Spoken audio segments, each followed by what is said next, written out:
Pēc jūsu ieteikumiem turpinām ar apskatiem daudz un dažādi tātad pār diagnostikas iekārtām. Mūsu klāsts vienkārši aug un paplašinās ģeometriskā ātrumā. Tātad jau ir to iekārtu vēl vairāk, vēl interesantāk. Un īstenībā tev, kā lietotājiem, varētu būt sarežģītāk izvēlēties. Bet īstenībā nē, viss ir ļoti elementāri.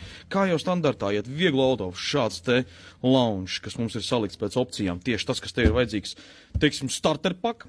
Tad ir Autels, ļoti perfekti ierīce, arī tāpat ir starter packs, pagaidām joprojām launcham 2 gadu updates, Autelim 1 gads updates, un vienkārši efektīvs ierīces, ļoti efektīvi strādā, jā, tā kā, viss iespējas ir joprojām standartiņš, bet nāk klāt loģiski smagie, ja tu esi liels censonis ar smagajiem auto, tad tev droši nāk šāds te palīgā, kas ir kraviniekiem un OHV tehnikai, ekskavatoriem, tātad šeit jau mēs bijām izrunājuši, jā, kas te ir iekšā, ļoti daudz un dažādi, kur manufakturers truks, tātad vakar DAF slēdzām, Volvo slēdzām un noteikti turpināsim vēl slēgt klāt.